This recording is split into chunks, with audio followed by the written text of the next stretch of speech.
Welcome to Pop Up to Powerhouse, the podcast where side hustles turn pro. Here, we're pulling back the curtain on what it takes to build a standout, profitable brand in the event industry. From pricing with confidence to landing luxury clients, I'm sharing the wins, the setbacks, and everything in between, so you can turn your passion into a powerhouse business. On today's episode of Pop Up to Powerhouse, we are talking about something that I think most small business owners would think is their worst nightmare, while also thinking that would never happen to me until it does. Today, I'm sitting down with Lynnae, owner of Reverie Photobooth, formerly Lux Booth Northwest, to talk about what happened when she was forced to rebrand her business that she had spent 5 years building. And this conversation is so much more than just a business name. It's about shedding old beliefs. It's about protecting your brand. It's about trademark, entrepreneurship, and resiliency, and what happens when something you poured your heart and soul into disappears overnight. But it's also about rebuilding something even stronger. Before Reverie, Lynnae spent 15 years as a family therapist, and that background completely changed the way that she approached the event industry. For Lynnae, she's not just coming to events and setting up a photo booth in a corner. Her goal is to create connections, emotions, and events that people actually remember. She believes that details matter, the guest experience matters, and that good enough should not be the standard. This episode is honest, it's emotional, and honestly, I think it's one that every entrepreneur needs to hear. So let's get into it. Welcome to Pop Up to Powerhouse. Thank you. And thank you for traveling all this way to be here. I really appreciate it. Yeah. But so I think let's just jump in. Okay. So I want to first tell everybody, what do you do? Who are you? What's your background? Yes. Okay. Well, I'm Lynnae Pompeo, and I am the owner of Reverie Photobooth Co. And I am an experience-obsessed founder. I just really am obsessed with creating experiences that put somebody on a pedestal and help them feel seen and loved and adored and cherished. And I kind of have always said celebration is my love language, because that's how I even got into this whole industry, is just naturally whenever there was an opportunity, whether it was a baby shower, a birthday, something where I'm like, we have to stop and acknowledge you. You just did this thing, or you just aged another year, or whatever it was. Yeah. And really put thought, time, and effort into creating something that was just for them, some type of party or get together. And that's how I've always shown my love to people. So it was just kind of a natural extension of what I was already doing. Yeah.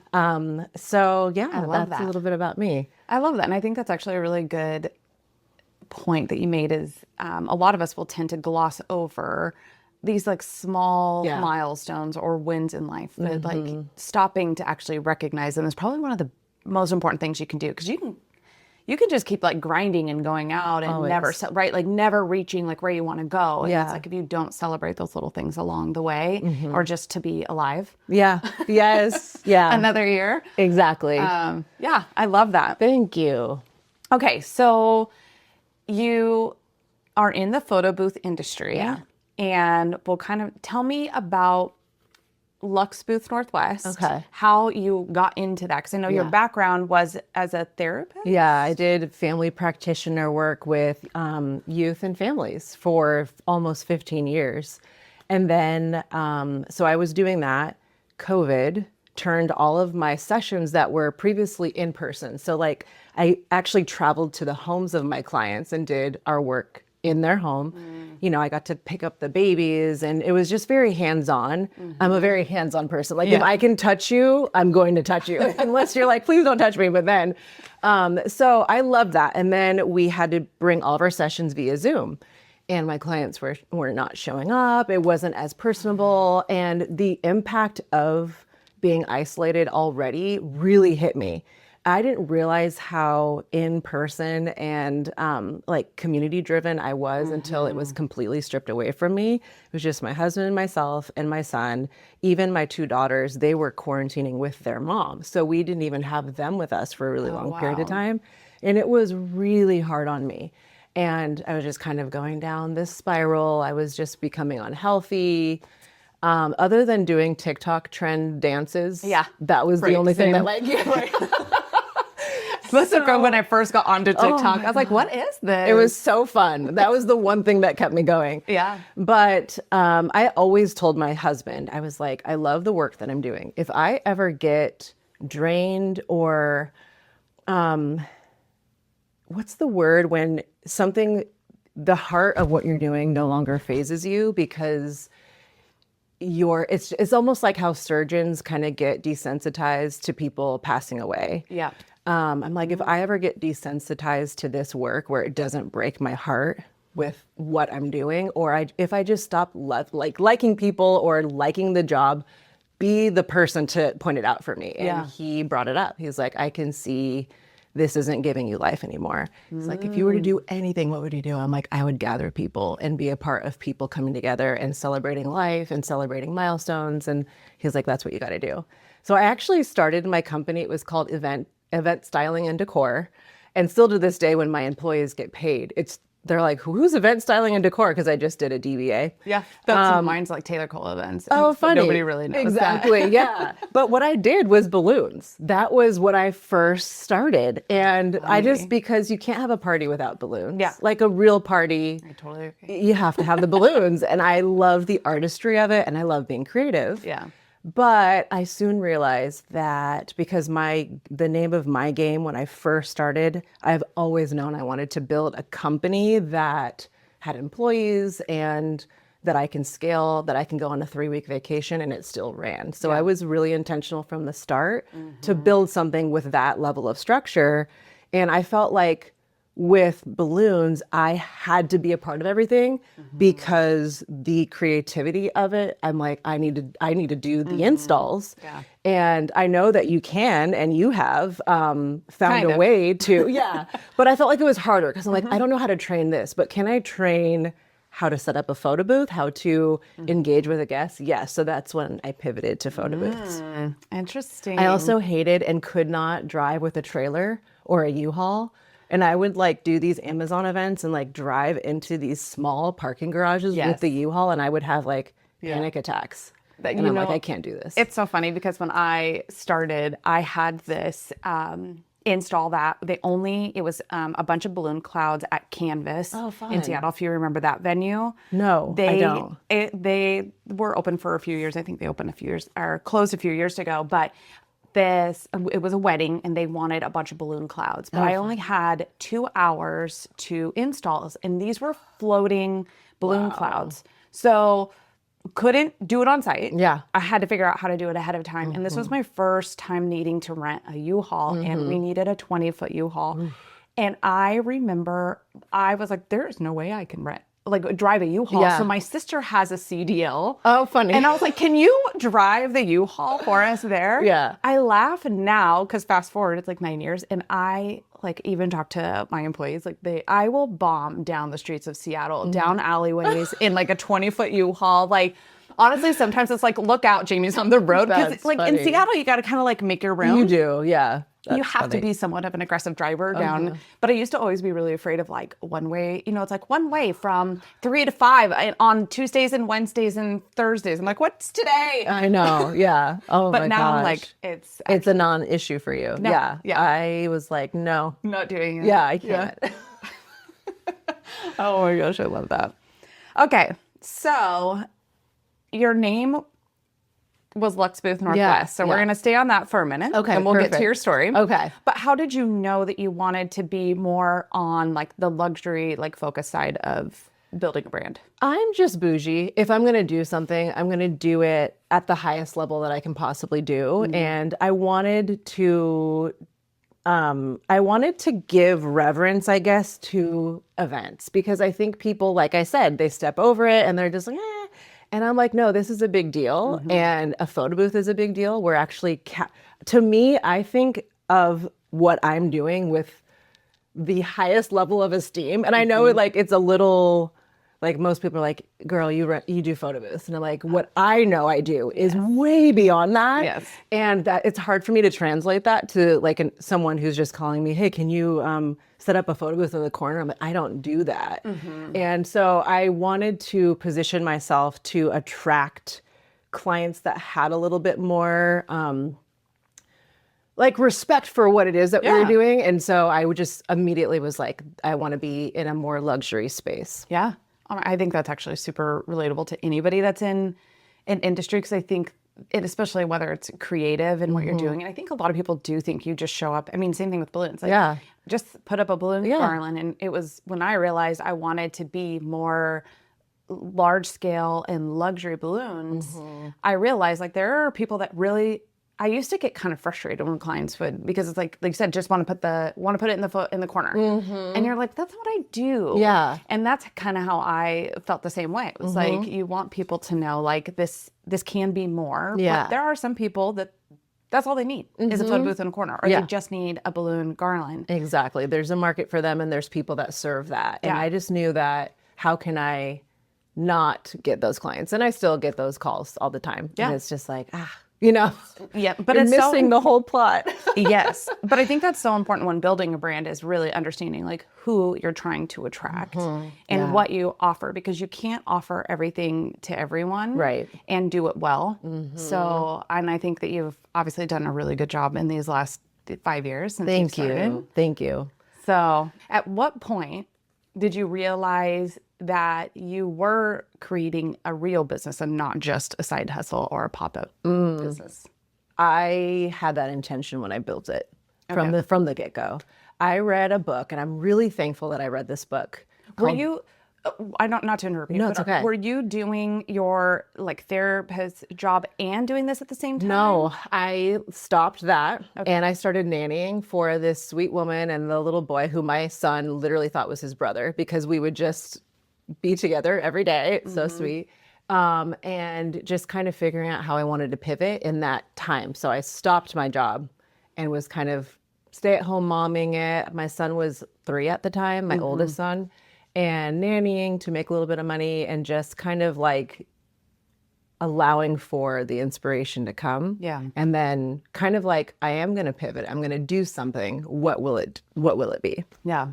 Yeah. Okay. Yeah. But I happened to read this book called The E-Myth. Have you read The E-Myth? Yes. Okay. The E-Myth is what set me up for success. I always highly recommend it, because reading that book helped me understand, oh, right, I don't want to create a business that has me as a bottleneck. I have to build something that allows for me to create systems and procedures and processes so that other people can do what I'm doing. And if I'm the one person that can do it, that doesn't work for me, which is one of the reasons, again, I made that pivot from balloons to photo booths, because I couldn't see a world where I could like give away my talent of creative expression. It's really hard. It is. And I like really think that to be able to do that the way you have is phenomenal. Like, I couldn't tell which installation you did yourself and someone on your team. Like, there's continuity, there's high level, like, I felt like, I don't know if I could do that. So that's why I pivoted. Yeah. I do think that's probably been one of the biggest struggles in my business, is because there is such a high level of creativity. Yeah. And I've really battled with, right, if you want to scale something, you need to have something that you can like duplicate and replicate. Yes. But I find so much, like a lot of my passion is creating that each one is unique and different. So it just has its different like battles. But I do love like people that have come on my team or that I've trained. Like there's one of the girls that I used to have, I actually felt like she did smaller scale installs better than I did. Yeah. Like she just kind of learned, and she did say, and I think I said this in a previous podcast, but she'd be like, WWJD, like what would Jamie do? And I loved that. But I was like, you're actually doing the smaller installs better than I am. So it's really kind of fun to see people do that. But I think that's just a constant battle for anybody, especially when you do have a lot of passion in what you're doing, even if it is photo booth, just delegating and trusting people. I think that's the hardest part, is trusting them to do it and do it their way. Yeah. And I'm starting to learn that, and I'm letting go of like some of the smaller installs, and I'll take the large ones. Yeah. And because to me, I'm like, those are easy ones to delegate and then see what people can do.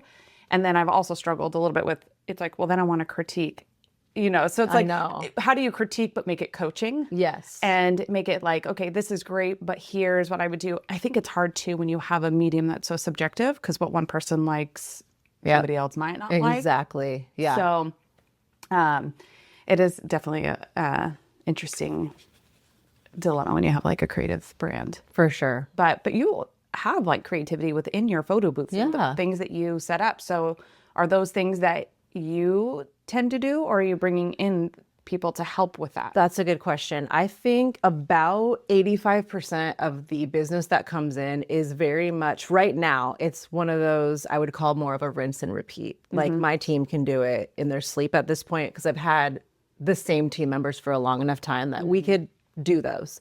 And then there's the other percentage, and those are the ones that I'm like, I want to be on site for that. Or there's a little bit more complexity here. I'm going to go and be a part of that. But because it takes more skill to understand how to offload those ones. So I'm like kind of tiering it and taking more time.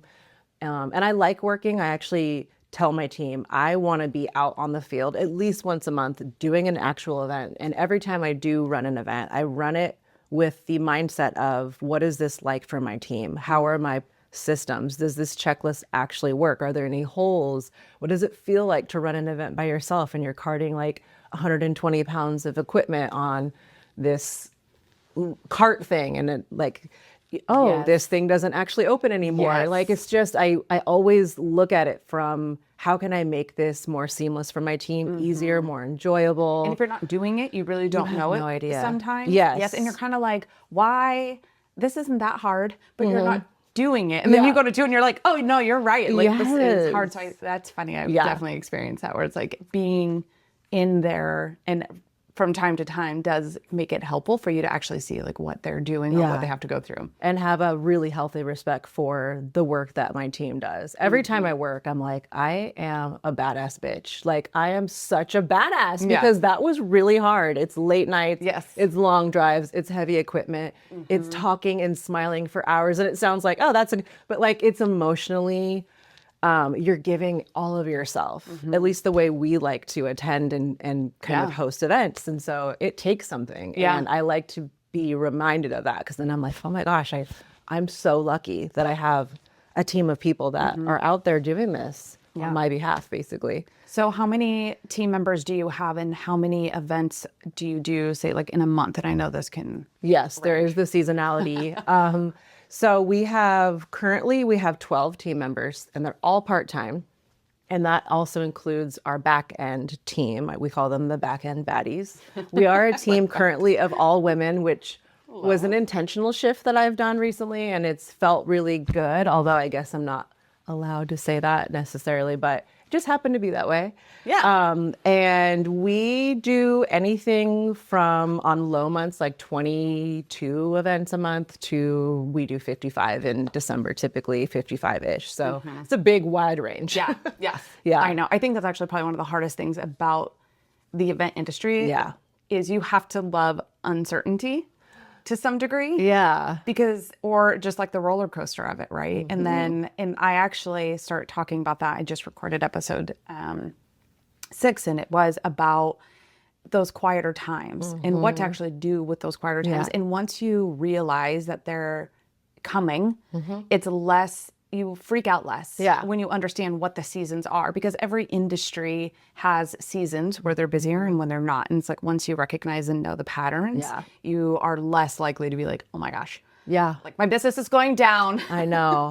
And also not resisting that. For years and years, I resisted the seasonality of the event industry. And what I mean by that is I always try to find a way to stay consistently busy instead of just like leaning into that's the way that it kind of is. It makes it hard when you have a bigger team and you're doing a larger scale because your overhead is astronomically illegal. And so I can't really afford not to do a certain amount of events. So there is a little bit of panic and like stress about that. But at the same time, if you manage your money well and think ahead, which I've still yet to, I just haven't cracked that egg yet. In like 5 years and I'm just like, why do I do this to myself? It happens every year. Night always follows day. And somehow I find myself like, how did I get here? And it's like, it's been 5 years, Lynnae. You need to get it together. So this year I'm really intent on basically creating a savings account that's going to help me through like not being so stressed out during the harder months. Yeah. the shoulder season is what my husband calls it. And I like that. Yeah. Yeah. I love that. I've actually started doing a lot of the same things, like dissecting a little bit more, because there is some level, I don't know if you've felt this, but it's kind of like, you know, from where you started to where you are now, which is somewhere you dreamed of being. Yeah. And then, but you're like, why does it still feel like I have nothing?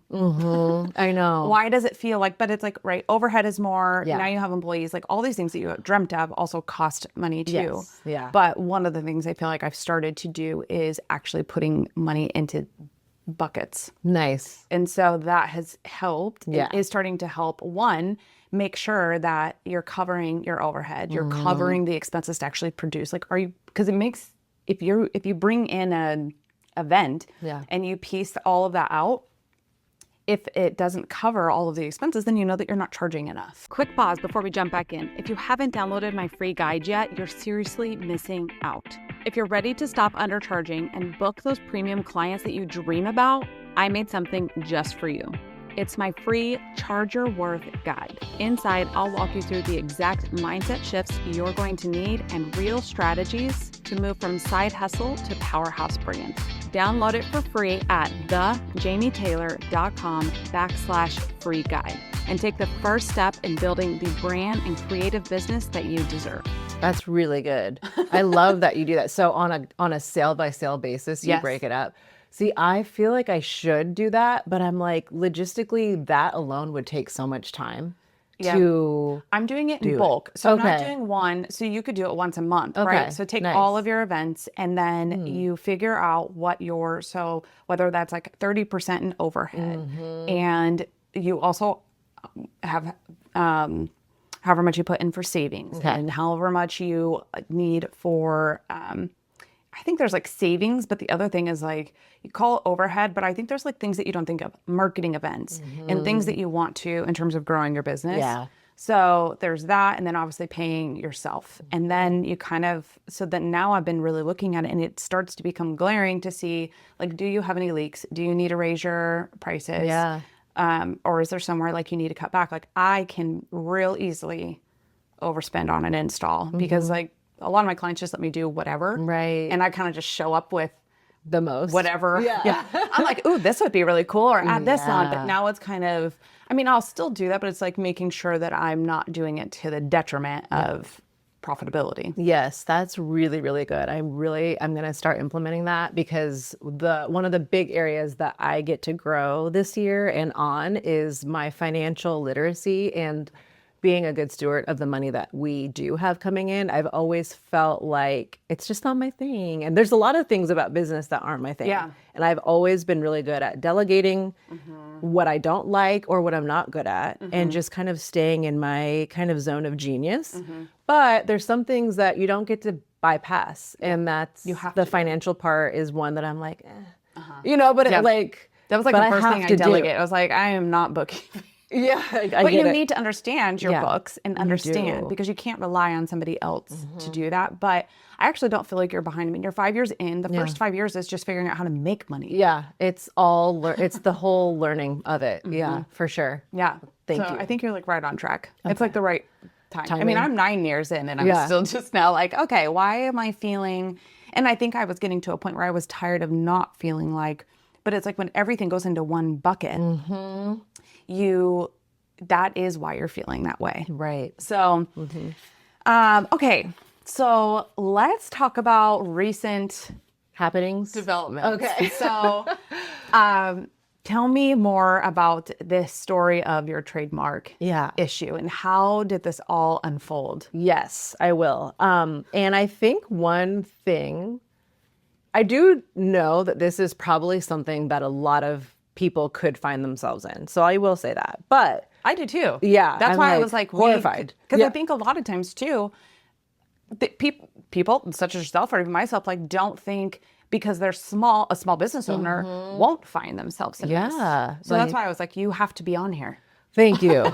I'm like, I have to share this with anyone who owns a business. Yeah. And it's still, to be honest with you, I still don't feel like I have so now that I've had this, do this, because it's such a unique situation, and I'll kind of unfold that a little bit more. But saying that to say, you get started with a business, and you really don't know what you're doing. At least I had no idea. It's not like I did research. I kind of was just like, I'm going to start this business. And the domain was available. The domain was available. And I did see that the name Lux Booth wasn't available. So I was like, Northwest. I'm in the Pacific Northwest. Like, perfect. And thought that that was that. I knew I wanted to stay within the Seattle-ish area. I'd never, at the time that I started, didn't really see it being something that I would bring into other parts of, the US or anything like that. So I thought, this is fine. And it was really shocking when this person reached out to me and said, hey, like, we officially trademarked Lux Booth and you can no longer use the name. In fact, when he first reached out to me, I thought it was spam. Yeah. And I was like, no. And then he reached out again and I was like, wait, is there something to this? And I had my husband and we did some research. And one of the reasons why it's a little sticky with my situation is because this particular person did start Lux Booth and then had a long period of non-use, like they weren't on the market. And during that time is when I started Lux Booth Northwest in 2021.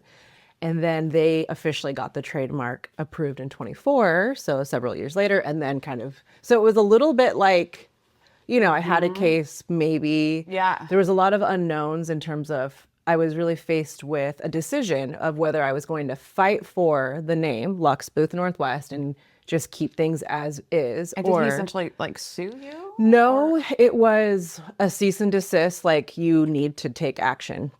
And I didn't really go as fast enough for him because when you've built something for 5 years, it's kind of like, And how serious is this? Yeah. So then he shut down the Instagram and then I was like, okay, you have my attention because what, And so that's when I really felt like I have to take some new I had so many actions. questions about your Instagram. So I was like, why didn't you just rename it? So he had No, he had it taken down. Okay. Yeah. And it's funny because what I learned through the process is with copyright, Instagram gives you like a warning, like, hey, it looks like there's a copyright infringement. But when it's trademark, anyone can just make a claim and then it's taken down. There's no proof that has to, well, I'm sure there's some level of proof, but like you don't get to stake your claim of like, hey, yes, but this XYZ. They basically have the trademark. It's theirs. It's theirs and take it down, which for me, again, I'm like, say that and I would have changed the name and it would have been good. We would have been golden. Yeah. So it was too bad the way that it went about. Yeah. So yes, now I realized, okay, I decided that if I'm going to take time, money, and emotional resources to either fight this or change my name and rebrand, I'm going to not fight this. I just feel like that's not where I want to be putting my energy. And it's all on a possibility that it's going to be ruled in my favor anyway. And I just don't really trust the judicial system in that way. I'm like, I'm going to go over here. Is that where you want your energy to be? Yes. Right. Right. Because it probably would just suck so much emotional energy out of you. Yeah, it would have. It's kind of like, is it worth it? Yep. Interesting. Yeah. Okay. Yeah. So right before this happened, I felt like I was just doing the damn thing. Yeah. I felt really in my zone. Well, you just got an award, right yes, before I had just gotten this award. I had a few speaking opportunities, which this year, one of my top goals that I wrote down is I want to improve on my public speaking skills and I want to be on podcasts. I want to be on, I just want to be on stages and just practice this skill called public speaking and sharing my story and whatever. And so it's funny, I say that and write it down and then I was getting some opportunities. Yeah. Isn't that amazing? It is amazing. And then this happened. And why I share that is because I think I immediately knew that it wasn't a bad thing. It was a good thing in sheep's clothing. And I'm like, okay, how is this aligned with I'm on a winning streak. So how is this a win for me? Yeah. It can't be like so I thought, oh, I see how. I realized through this whole experience that I built and brought Lux Booth Northwest to its fullest capacity. And my next level of goals and growth could not be contained within that container. Like, it would require a completely different company, a completely different CEO. And it's kind of like, you don't do things sometimes until you have to, unfortunately.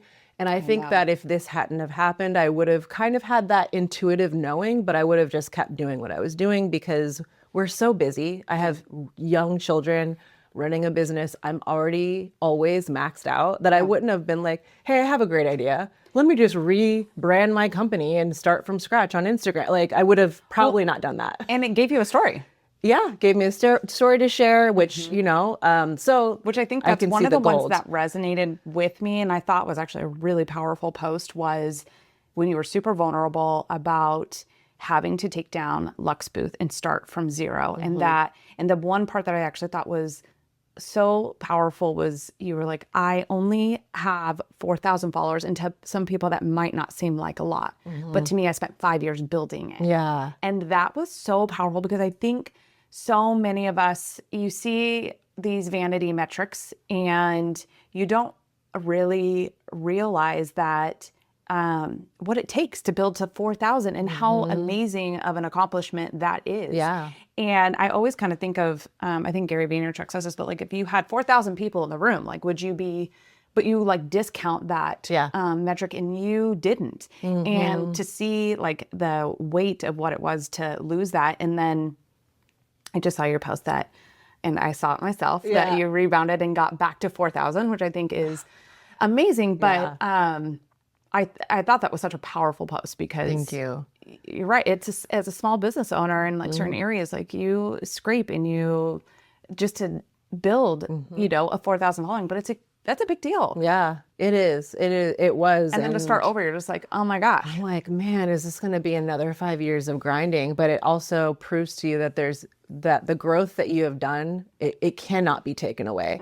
The 4,000 followers, they're probably not all the same, but it's exponential, like it's compounding. Yep. So you start from scratch at 5 years, you're not starting from scratch. I'm not starting from scratch. Yep. I have so much community that's surrounding me. I have so much wisdom that I've learned. So it feels like that in some senses. And in a lot of ways, I feel excited about having that blank slate. Yeah. Like we all kind of have those fantasies of moving to a different country, and like, I get to show up however I want to show up now. Yeah. And I'm taking that opportunity. There's some ways that I built my business from 0 to 5 that I'm not going to do anymore. I'm going to shed some of those things. And sometimes you just kind of wind up doing things, and I'm like, oh, that wasn't by design. That was actually like just how I did it. And then I kept doing it that way. Yeah. And so now that I get to start. And sometimes how you think you're supposed to. Yeah, that's a lot of it. A lot of it is those ways of being that you think you have to be in order to be a someone worth listening to, following the respectable way to be. And I kind of have always done that. That's a big part of my story too, just with my professional life, is just kind of showing up how I think you need me to show up.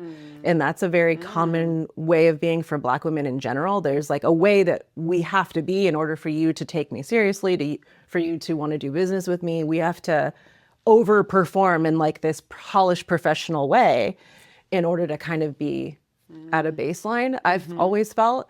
And so I'm really like deeply invested in upkeeping that persona. And so, but it doesn't serve me. It's not authentic. Like if someone, my close people know that there's a lot of like performance that I've put on up until this point. And it's like, I have to learn how to shed it. And that's one of the things I'm committed to moving forward, is like just showing up as me. And who I am is just this person that one day decided to run a business. I'm not a guru in the space. Yeah. And so I'm just learning just like everybody else. I'm doing my best. And sometimes I say things weird or whatever, and it's okay. Yeah.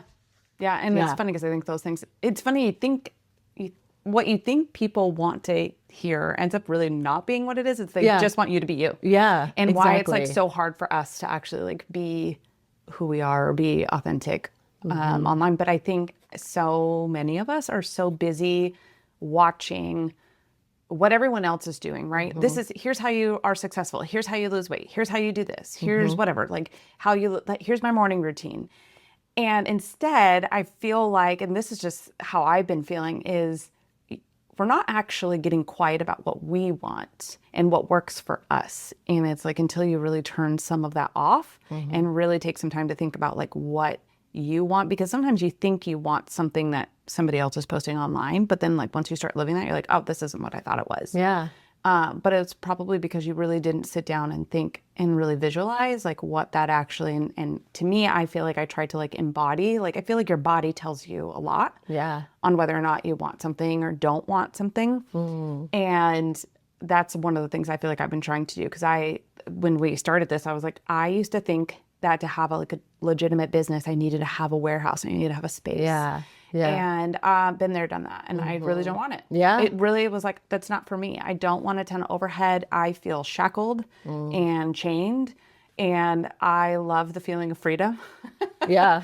And so I was like, that's what I realized. Like, okay, that's not for me. Might be for somebody else. It also doesn't make you less valid or legitimate in business. And so it's just, that was one of the main things I remember thinking, to have quote unquote a real business. But oh my gosh, okay. It's all in the doing. You discover what you want and who you want to be. You can't, I agree with you to an extent that like there's something you visualize, but there's also just like trying and being like, oh, not that, not that, not quite that, you know? Yes. It reminds me of one of my favorite games growing up was the hot cold. You know, where you're blindfolded and then someone's like colder, hotter. Yeah. And that's how I see life and especially business. Like I'm blindfolded and then like certain metrics are like cold. And so I don't really get fearful of the cold. It's just feedback. Okay, so not that. Yeah. Warmer. Okay, got it. Hot of like staying here, you know? And so I've been like, in a lot of different ways. Yeah. It helps me take the pressure off. I'm like, I don't know what I'm doing. I'm just brave enough to give it a go. And not like you're doing something, like the cold doesn't mean you're feeling you're doing something wrong. It's just like, okay, that's not for me. Yes. But let's find what is for me. Exactly. And I had to get to the cold to know it's not here. And then it helped me go over here. So even this trademark situation, I'm like, it's just feedback that this isn't where I'm supposed to be playing anymore. I'm supposed to be over here. And so I'm like, okay, I'm just like taking the direction and going with the flow. And like, yeah, it's a way that I like to think of life that helps me remember that it's serious. Everything's so serious and yet it's not that serious. Yes, you know, it's funny how there's that like balance. Yes. Like, okay. Yeah. It is. But then you're like, in the grand scheme of things. No. Yeah. Okay. So tell me then about your rebrand. Tell me about Reverie. How did the name come to be? What is Reverie? Yeah. Okay. So funny. It was crazy. So that's the one thing that I couldn't believe is how hard it is to actually find a truly available name. Because I think how much did you dig? Oh my gosh. I thought, I'll just, we did a fun thing on our Instagram where it was like a name contest. So people were sharing names and I was like, okay, great. I'll narrow it down to the top 5 and then I'll choose. No, I gave my attorney, first of all, definitely hire an attorney. Okay. There is a trademark like search engine on the USPTO, but you have to have such granular knowledge about what all of the aspects make a name that's available.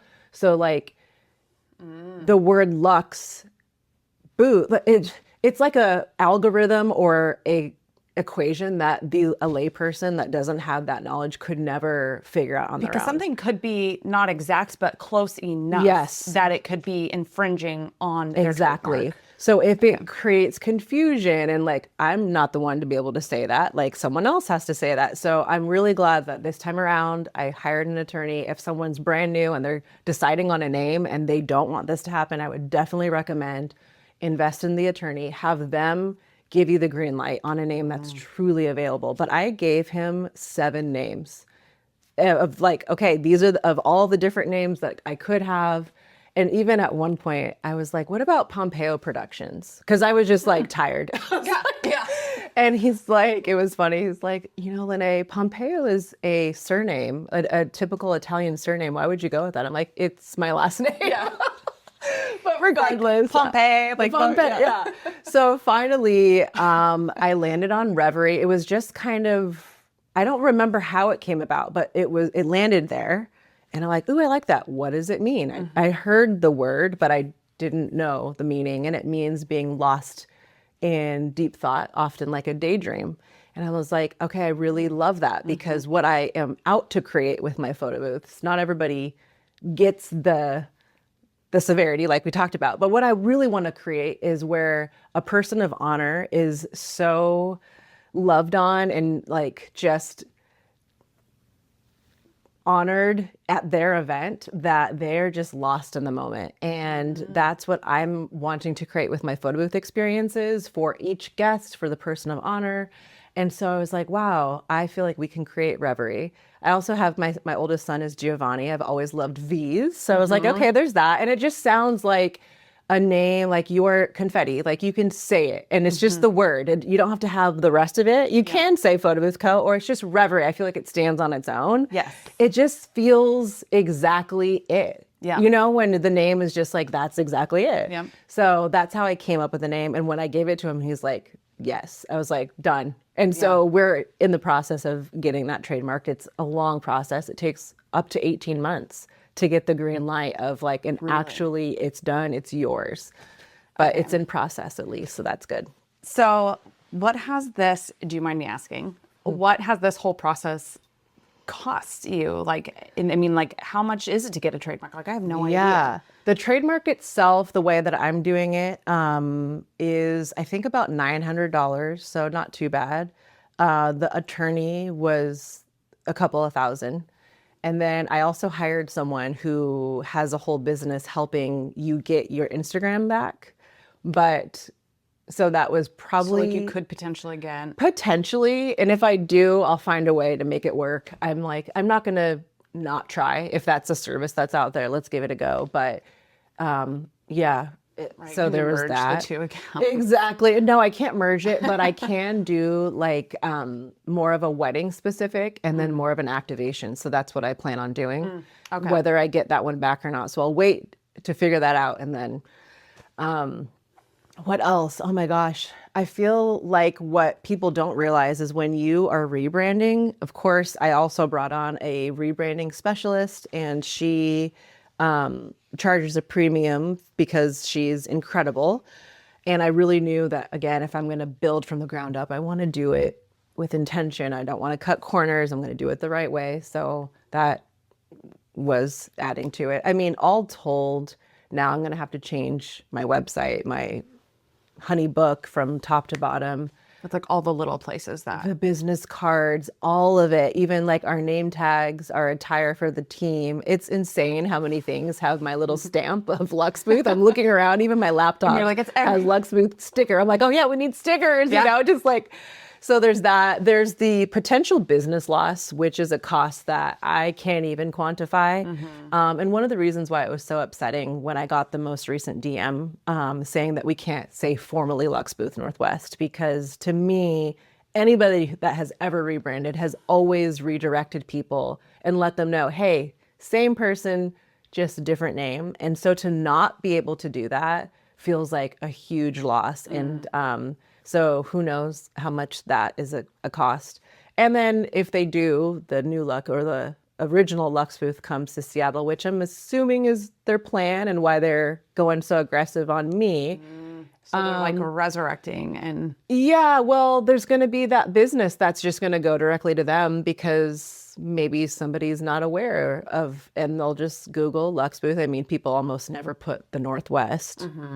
And so there's a lot of cost in that. I mean, I even had to just turn off my ad. So there's just, I mean, if I had to put a number on it, probably close to like 7,000 or 8,000, but probably more in the potential business loss that I'm in this like middle ground until I can get started. Yeah.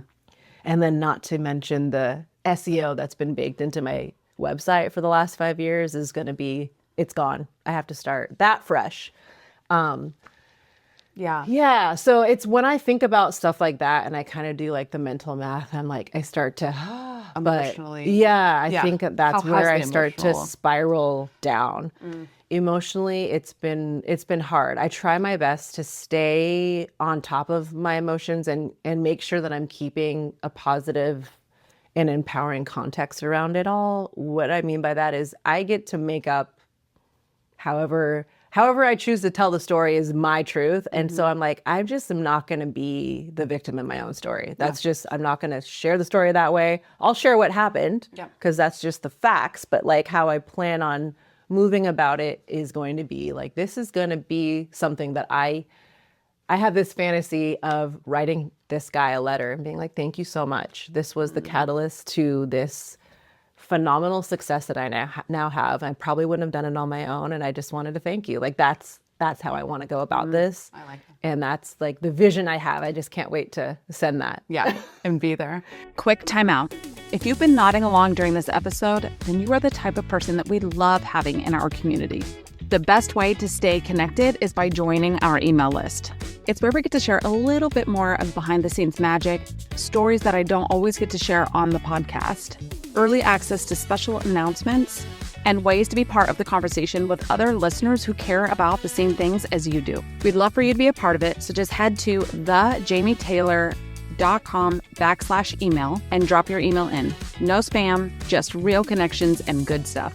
I mean, I think you have a winner mentality at the end of the day, because you had mentioned too, like this, you had said, this isn't happening to me, it's happening for me. Yeah. And I think in general, that is life. Like life is a series of lessons and learning, and you can either be a victim about it, or you can decide to be like, okay, what can I learn from this? And how can I move forward? Yeah. And not let it hold you back or break you down. I relate to that on so many levels, because I did start my business prior to COVID. And so that I've been debating on, it's still kind of a hard subject for me to really go through. And I don't share it a lot on social media, but that was, for me, it's like just trying to make it through that time was so hard. And having to, what I feel like I was telling you, was like, I feel like it was like I was like gut punched, and like you just felt like you were like punched and dragged, and everything was all over the place. And then like, but a lot of people were starting new businesses, and they were all like excited about their new businesses, and I was just like, okay. So what I ended up learning was like I had a lot to realize that like it was happening for me, and it was something that I could make it through, and this really had nothing to do with anybody else but my own, of like where I wanted to go and how I wanted to move forward. Yeah. And a lot of people got somewhat of a reset in that time. And that's how I kind of tried to look at it. Yeah. But it took a while to make it through that. That was I mean, to know that you survived, your company survived that COVID, but then 2021 that was a good year, I feel like, for most of us, because people were like, I can finally have events again. And that's when I started. So I started on a high note, but to have started before that and then gone through that, but survived through it. Yes. That's amazing. Yeah. Yeah. Well, I mean, to you too, to be able to go through this, I honestly was like, this is probably a small, like anybody's like worst nightmare, and something that you don't really think whatever happened to you as a small business owner. Like, do I really need, like you hear about it. Yeah. But how many people are really like trademarking their business names or really looking into it? I think so many people are like, oh, is the domain available? Yes. That's what I thought. Is the domain or like you available? said, add Northwest at the end. Like, it's different. Exactly. How, and I think I kind of know this, but I guess maybe listeners don't know, how has your community rallied around you during this entire process? Because I know you lost, obviously, everybody on there, but you had to kind of start a new one. But how has that community that you had before really rallied behind to help you get back to where you were? Where I was at. Yeah. Well, the easy, quick answer to that was I did do a post that I just made a request. If you're seeing this and you're within the events industry, can you share this? Because my thought was a lot of people, I was getting emails a lot like, hey, where did you go? So people didn't know. If like for some people, it was just like I was gone from online. And so I'm like, hey, Jamie shares, then the people within the event industry that know you will then see it. And, so I thought, okay, that would be great. And it was insane, the amount of people that were willing to share and how quickly that expedited people knowing that, this has happened to me. This is where you can find me now. But also just there's so many people in my community that were there for me emotionally, checking in on me, giving me ideas, just kind of helping me see that I can get through this. And it's funny because when you're within this network, and I do a lot of networking, I do show up, and you think to yourself sometimes like, what? It's so much effort sometimes, especially if you're sponsoring events. It's so much time, effort, money. And you're like, gosh, is this doing anything? And then something like this happens and you're like, okay, yeah, it is. And sometimes you don't get the immediate payoff of showing up and being present. Sometimes it looks like 5 years down the road, your community that you've built over the last 5 years shares a post and you're able to build up your Instagram in 7 days back to where it was. Like it's not always super like A and B, and it just can look very different, many different ways. So gosh, I'm so blessed. I feel so loved on, to the point where I'm like, even if I didn't survive this, I feel like I just have a whole bunch of friends that care about me. Yeah. That if I were to do something else, which if I didn't do this, I'd probably have some other business, because I'm just an entrepreneur at the heart of who I am. I have a hard time not monetizing every single thing that I do. If I have a hobby, my mind is like, yes, okay, this is an amazing business that I can't even enjoy a hobby just to have it as a hobby. I'm always so I know forever I'm going to be an entrepreneur. Yeah. So anyway, I hope that answered your question. No, it does. And I relate to that so much, because Really? prior to starting my own business, I was hopping jobs like every 2 or 3 years. And my husband would even laugh. Like I would have like 3 W-2s in a 1 year. Yeah. Because I would just like hop. I would get bored. Yes. And I've had this business now for 9 years. And I remember, and I was like, I am an entrepreneur, because like this is the longest thing that I've ever done. Wow. And I think there's just something to having, I mean, it's definitely not, I look at like, employee versus entrepreneurship, and because my husband, works somewhere. Yeah. And it's just a different hard. Yeah. It's not any easier being an entrepreneur, but it's also not easy being an employee. But you have to choose your hard. Right. And for me, like entrepreneurship just seemed to fit. Same. I'm definitely somewhat of a controlling person, so I love to kind of control like where my life goes. Yes. And having like more control over that. But are you an only child, or do you have siblings? Siblings. I have 2 older sisters. I'm the youngest. Okay. I was going to say that it's giving oldest daughter energy, so maybe not. No, That's funny. Youngest, Okay, cool. the young and wild and free one. Oh, I love that. That also tracks. Yes. Like kind of like no one's going to tell me what to do. Exactly. Yeah. No, that's funny. That's so funny. Okay, so what would you tell somebody who is in business right now and is facing their own setback? And maybe it's a little bit different. Could be legal. It could just be slow times. Like what would be something that you could tell them to, to get them through that?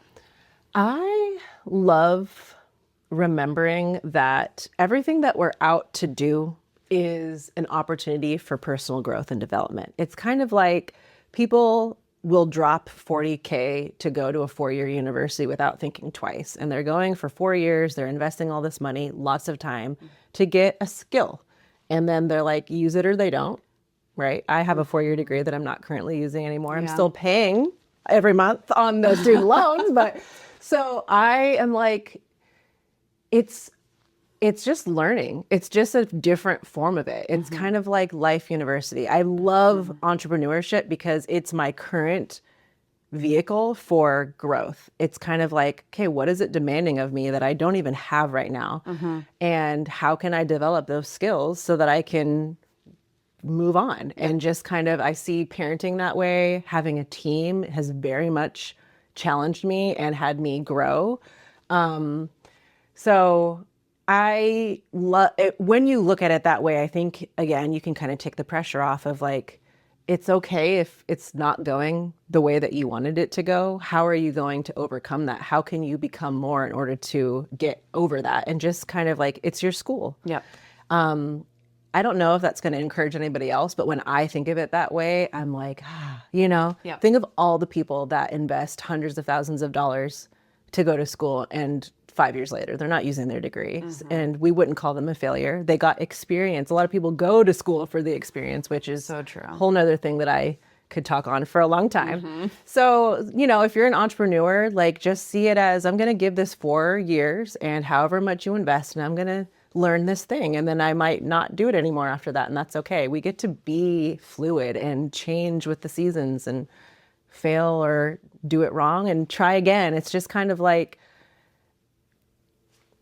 yeah. I don't know. And what about like in terms of like the trademark issue specifically, like what exactly, say somebody is starting, or maybe their business isn't trademarked right now, like what should they do?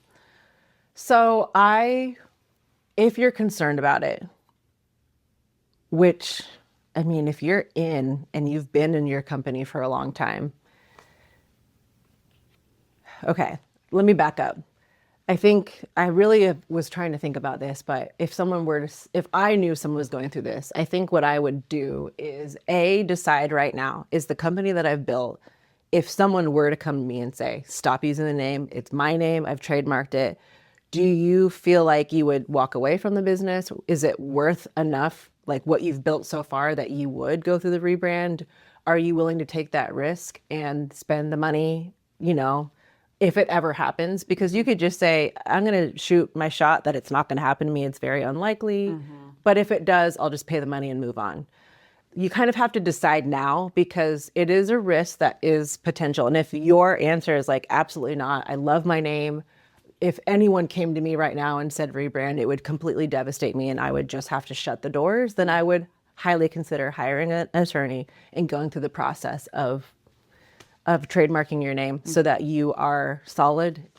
Is your name trademarked? Just curious. So just taking what I just said, what are you thinking for yourself about that? Like, if someone were to make you change it, do you feel like, okay, I'll change it and I'll use it as a pivot? Or would you be like, that would completely ruin my business based on the 9 years? And you have such a brand recognition here too. So I don't know. Yeah, I mean, I chose to spell my name the way that I did. Yeah. So I think it is very distinct. So if somebody like, I feel like got it would almost be like intentional. Yeah. To do it. I don't know that I would, because I firmly believe like when this happened to you, I was like, this isn't it's not the name. Yeah. Yeah. To me, it's like if somebody were to take my name and take some of the stuff, like, okay, I can start something else. It's me that created this. And it's really going to be me that makes us move forward. So I can recreate that again. Yeah. So I don't know that I'm ever like so fully attached to the name itself personally. But I think it would be somewhat like devastating to some degree to feel like you have to start over. But I don't know. Yeah. It would be a challenge, but one that some people they're up for it. Yeah. And they would use it and, and I think it's different for everybody based on a lot of different factors and like what business you're in. And I mean, part of what you do can be all over. I mean, it's not super regional. So yeah, but I think you have to kind of ask yourself those questions. Like, if this were to happen to me, how would I go about this? And if it's like, it would completely take me out, then I would definitely look into just doing it. Yeah. I have a few friends that they're going through it right now. And I'm like, yeah, your name, like, that's great. So yeah. Okay. It's not a one size fits all answer, but I do think looking into it is at least worth it, Yeah. So you would mentioned that you can kind of feel like you're starting with a blank slate with Reverie. Yeah. So what does this like next era look like for you? Oh my gosh. Well, I am out to build a 7-figure photo booth company. I'm really excited about taking that on as my new challenge. I'm also using it as an opportunity to create a personal brand online, because I think that it's a whole skill set that I've never tapped into. There seems to be a lot of potential, and I'm like wanting to go beyond just being a CEO and a founder of a company and sharing what I've learned on a greater scale to more people. So it's kind of helped me pivot into that realm a little bit more. So it's a more broad situation, which is exciting. And I'm looking at my company from the top to the bottom and kind of looking at how can we elevate everything that we're doing. There's a few areas that I know were kind of like sticking points that I kind of just let them stay that way because, again, I just call it what you want, but I just didn't have the energy, I thought, to redirect. But now that I'm doing it, I'm like, okay, well, so we're already in the meat of it. Let's also change this and this. Like, I'm excited about just the creativity that I get to put into Reverie, but I mean, down to knowing exactly who my dream client is and doing everything humanly possible to repel every other person. That's something I never was willing to do. I was like, kind of more everyone. And it's like, no, this is the exact person that I would love to work with and start that messaging. And I'm so excited about that. Yeah. So, it's scary because they always say the riches are in the niches, but it's like, I kind of feel like I did do that. And I was really afraid of turning people away or people not, or I get a lot of like, oh, she doesn't do those smaller installs, which we do. I never really raised my minimum. We just, what we show is kind of, what you show is what you get. Yes. At the end of the day. And so, I think it's a hard thing to do, but I actually think you start attracting your ideal clients and who you really want to work with. But it's a hard, it's a mental thing that you kind of go through because you're so used to doing maybe a lot of, and now you're starting to get higher ticket ones. So you don't really have to do as many, but that is really a tough when you're used to hustling. It is. It's so tough. And I want to continue using my company as a vehicle to uplift women, to give job opportunities to people. I'm actually starting something that I'm really excited. It's called Junior Booth Attendants, and it is an opportunity to employ young people ages 8 to 17 and give them a job opportunity that they can learn professionalism, communication, what it is to interview, be hired, like all of it. Yeah. And I want to expand that throughout to other areas, but I'm going to start with young people. But that's just kind of the heart of, it kind of is allowing me to take some of the skills and the job that I did before I started and kind of, because I did a lot of, job readiness and independent living skills with the teenagers that I worked with before. So it's kind of like rolling it back in. Yeah. It's the type of job where I'm like, anyone could do it. And it's a hard job. Like it takes something, at least to the level that my expectations are. And energy. The amount of energy, because I'm so used to going to events and leaving. So I've had to stay at an event like with a photo booth. And I was like, wow, you just don't really realize you're on and you're entertaining and you're getting people to come in. You're entertaining at the end of the day. You're not just standing there pressing a button. Yes. So I left exhausted. Yeah, exactly. And then not to mention the lifting and the setting up and the stress. And so there's so much behind the scenes that my team and I really work on, like communication skills and being a good teammate and how to share your needs in a way that isn't violent towards other people. And just there's so much. And so I'm like, ooh, this is a great training ground for these skills that some people don't have, or maybe they want to develop it. So I have a couple of train your attendants. children to start doing Yeah. So my son, he's already worked 3 events now, 2 weddings and a fun event that we just did recently with dogs. And he's learning so much. He's so proud of it. I saw a little thing that he wrote. He's in 3rd grade, but he wrote it down on his little thing that his teacher was like, wow, what a fun thing. But he's like, Mom, I have 3 people in my class that they really want to be a junior booth attendant. And I'm like, okay, well, they're going to have to interview. So we'll see if they pass the Get in line. Yeah. And then my oldest daughter worked for me for years. She started when she was 15, so 15 to 18. And then my niece is 17 and she works for us sometimes. So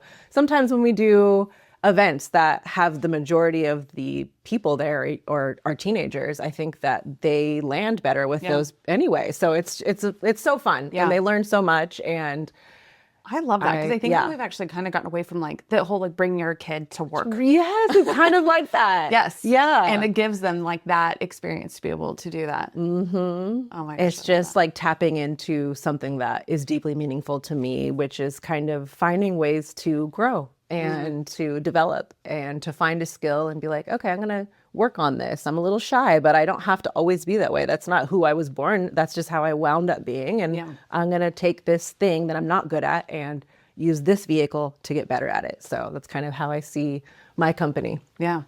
Oh my gosh, love that. Okay. Thank you. So tell everyone like where can we follow you in your journey? Okay, thank you for asking. So our Instagram handle is Reverie Photobooth Co. And then our website, we're working on it right now, but it's up and running. It's reveriephotoboothco.com. Okay. And that's the way for now. What about your personal brand? It's going to be through Reverie Photobooth Co. Okay. Yeah, it is all about CEO founder life and the ups and the downs. It's intertwined, yes. Which I think is a fun little take. You know, normally you would create a whole nother thing and it's like, it's a side thing. And I'm like, I am just all of it. I'm a mom and I'll be changing a diaper and then like sending a proposal within, you know, a 5-minute. And that's part of like the struggles that some of us deal with. And so it's all, this is me 100%. I love that. Thank you. Oh my gosh, I absolutely love that. We will actually have everything in the show notes below so people can just easily like find it and click on it. But I love that. I think that's, it's such a great, I think people want to see behind the scenes of what it really does take. And it's funny because I think I feel like I've seen the evolution of people wanting to just see like beautiful parties to now shifting to like, let's really see like what it takes and what else is involved in events. And I have noticed, at least for me, the ones that are like behind the scenes or the funny ones are the ones that get the most engagement. Yeah. Which I do find is a hard, when you want to have like a level of like luxury. Yeah. It's sometimes the question becomes like, how much do I show? I know. But I was just telling, there was another person that I work with and they're like, wow, I like to have like a luxe vibe. And I was like, well, can you be luxe and fun? Yeah. Like, does luxury need to be boring? Right. And stuffy? I don't think so, personally. And so that's what I feel like I've always like, even like color, I was telling someone, like, to me, luxury doesn't mean black and white. It could be color. Exactly. And so I think what you're speaking to is for some people, luxury is the black and white, it's the minimalist, and like there are some founders and they'll run that's their lane, but luxury can also look some other way, and then that's a better way to find your dream client, someone who loves color and loves balloons and the glitter and the glam, and they want it to be high end. Yeah. So I'm just learning, like I have to unlearn that it looks one particular way. It's been beaten into us, especially us women, that in order to have any level of success, it has to mirror this thing. And I'm like, who created that? And why do I have to? One of the realizations I had was, wait a minute, I have my own company now. Like I actually get to do it however I want to do it. And that was like, whoa, because of course, when you're in a professional world, you kind of have to do it how you have to play by their rules. I'm like, I'm actually making the rules. And I can just throw out the script, and I do it with my kids too. Like we do some things that are, it's like, is that a good mom thing to do? And then I'm like, I am a good mom and I get to show up however that looks like for me. And so if that's like we're twerking and I cuss in front of my kids, like that's how I choose to do it. And it's not like now they're just throw out the whole idea of me being a good, it's like they both can exist at the same time. Yeah. And I'm playing around with that because I know it's true, but I've been taught for so many years that it has to look a very specific way. So I'm unlearning, I'm learning how to take the mask off. Yep. I've been doing a lot of videos lately, and my husband, he'll watch it and be like, you're being fake. I'm like, oh my God, I can't tell. And he's like, redo it. And so it's like, it's an unlearning, and I'm just committed to trying it out. And I'll watch things back and be like, oh man, I had that performative thing. It's just in my bones a little bit from years and years and years. So this is a great opportunity for me to try to just speak my truth without having, trying to refine every single thing that I say to make it land. And you don't realize how much of it's just like you're naturally editing yourself the Yeah. entire time. Yes. And I completely relate to that. But I do think Reverie is an amazing name. And honestly, I feel like when you say it, you can tell like it's the name. Yeah. And I feel like it just fits you also. Thank you. So I do think like this was as horrible and as like shocking as this was, I think it's probably going to be one of the best things that has happened to you. Thank you. I totally agree. I'm making it so. So thank you. Yeah. Oh my gosh. Well, thank you for coming all the way down here and being on my podcast. You're welcome. Thank you for having me. Yeah. Now, a quick ask. I want to keep bringing you these free educational podcasts so that you can build the event business that you want. You can make that possible by simply sharing this episode with your friend, following us on your favorite platform, and leaving us a review. It takes just a moment, and it makes sure that I can keep bringing you the best quality content so that you can go from pop-up to powerhouse.